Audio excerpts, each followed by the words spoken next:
안녕하십니까. 이번 영상에서는 파프 억제제의 적용 범위에 대해서 말씀드리겠습니다. 브라카라는 유전자의 선천적 변이를 가진 사람은 그렇지 않은 사람보다 암 발생 확률이 높다고 지난 영상에서 언급했습니다. 이 경우 발생하는 암의 종류는 성별에 따라 다른데 여성의 경우에는 유방암과 난소암, 남성의 경우에는 전립선과 췌장암이 주로 생깁니다. 브라카 유전자 변이의 이런 특성이 사회적으로 큰 이슈가 된 적이 있는데 바로 안젤리나 졸리라는 헐리우드 여배우 때문이었습니다. 이미 지난 5부에서 소개했듯이 졸리는 자신의 브라카 유전자에 선천적 변이가 있다는 것을 알고 나서 아직 암이 발생하지 않은 유방과 난소를 절제하여 세상을 놀라게 했습니다. 졸리의 이 같은 예방용 수술은 브라카 유전자 변이의 무서움을 대중에게 널리 알리는 계기가 되었습니다. 그런데 근래에 와서 브라카 변이암만 선택적으로 죽이는 표적 항암제가 개발되었습니다. 그것은 바로 지난 28부에서 소개했던 파프 억제제란 것인데 이 중에서 제일 먼저 승인을 받은 것은 올라파리브이며 림파자라는 제품명으로 공급되고 있습니다. 올라파리브가 처음으로 적용된 질병은 난소암이었습니다. 난소암 치료는 수술과 세포 독성항암제를 기본으로 해왔는데 여기에 올라파리브를 추가한 이후 치료 효과가 획기적으로 개선되었다고 지난 영상에서 말씀드렸습니다. 그런데 브라카 변이암은 난소뿐만 아니라 유방, 췌장, 전립선에도 나타난다 했습니다. 그렇다면 올라파리브가 브라카가 변이된 난소암뿐만 아니라 다른 장기의 브라카 변이암에도 효과가 있을까요? 답은 그럴 수 있다는 것입니다. 우선 유방암부터 살펴보면 유방암에는 여성 호르몬 관련 유방암, 허투 양성 유방암, 그리고 삼중 음성 유방암이 있습니다. 브라카에는 브라카1과 2 두 가지가 있는데 브라카1 변이는 삼중 음성 유방암에, 그리고 브라카2 변이는 여성 호르몬 관련 유방암에 주로 나타납니다. 즉 유방암에서 브라카 변이는 여성 호르몬 관련암과 삼중 음성암에 집중된다는 것입니다. 이 세 가지 유방암 중 허투 양성암에는 여러 가지 항암제가 개발되어 있습니다. 대표적으로 허투에 대한 표적 치료제를 지난 3부에서 소개해드렸고 허투에 결합하는 항체 약물 접합제, 즉 ADC를 25부에서 소개해드린 바가 있습니다.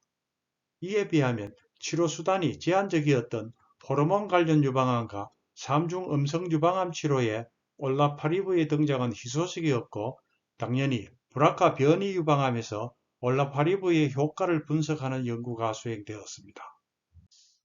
이것이 그런 연구의 대표적인 결과인데 미국, 한국, 폴란드 등 국제공동연구팀이 2017년에 발표한 것입니다. 이 연구의 대상은 전이성 유방암 환자 302명이었습니다. 이들은 허투 음성으로 허투와는 무관한 여성 호르몬 관련 혹은 삼중 음성 유방암 환자였고 모두 브라카 유전자의 선천적 변이를 가지고 있었습니다. 연구자들은 이들을 두 그룹으로 나누어 한쪽은 세포 독성항암제, 다른 한쪽에는 올라파리브를 투여하고 생존율을 비교했습니다. 이것이 그 결과인데 세포 독성항암제 투여군의 생존율은 푸른 선으로, 올라파리브 투여군의 생존율은 붉은 선으로 표시되어 있습니다. 이들 중 올라파리브 투여군의 생존율이 상대적으로 좋다는 것이 한눈에 보입니다. 일례로 세포 독성군은 불과 4.2개월 만에 환자의 50%가 사망하였지만 올라파리브군은 이보다 긴 7달 후에 절반이 사망했습니다. 이것은 올라파리브가 세포 독성항암제보다 수명을 연장할 수 있음을 의미합니다.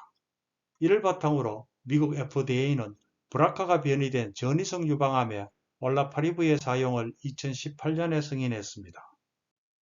그 이후 이와 유사한 연구가 브라카가 변이된 췌장암, 전립선암을 대상으로도 수행되었고 모두 올라파리브의 효과를 확인하는 결과를 얻었습니다. 따라서 현재 올라파리브의 적용 질환은 4가지 암종, 즉 난소, 유방, 췌장, 전립선암으로 확대되어 있는데 이는 모두 미국 FDA의 승인을 기반으로 합니다. 그런데 올라파리브와 같은 파프 억제제는 이러한 암 중에서도 브라카의 선천적 변이를 동반하는 경우에만 쓸 수 있다 했습니다. 그 이유는 파프 억제제가 DNA의 두 가닥 손상을 수리하지 못하는 세포만 죽일 수 있는데 DNA 두 가닥 손상을 수리하는 대표적인 인자가 바로 브라카입니다.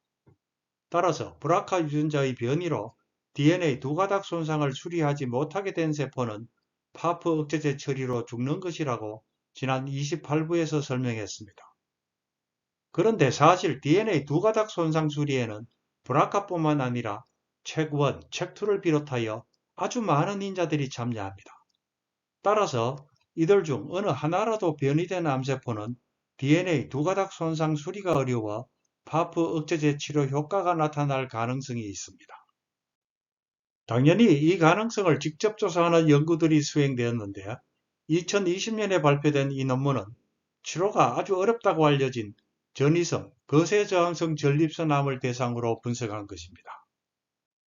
이 연구에서는 그런 전립선암 중에서도 DNA 두 가닥 손상을 수리하는 유전자 15종 중 어느 하나라도 이상이 발견된 환자만을 선별했습니다.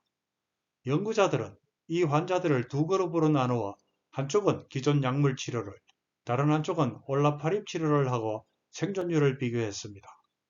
결과는 보시는 바와 같이 올라파립 투여분이 훨씬 좋은 생존율을 보였습니다. 이 연구 결과는 올라파리브와 같은 파프 억제제의 적용 범위가 브라카 변이암을 넘어 DNA 두 가닥 손상 수리에 관여하는 다른 유전자들이 변이된 암으로 확장될 수 있음을 의미합니다.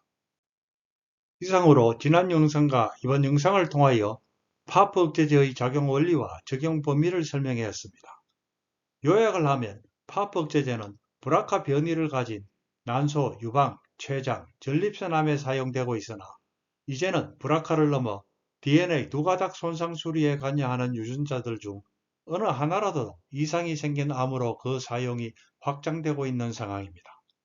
이러한 사실이 시청자분들의 암치료 전략 이해에 도움이 되기를 바랍니다. 감사합니다.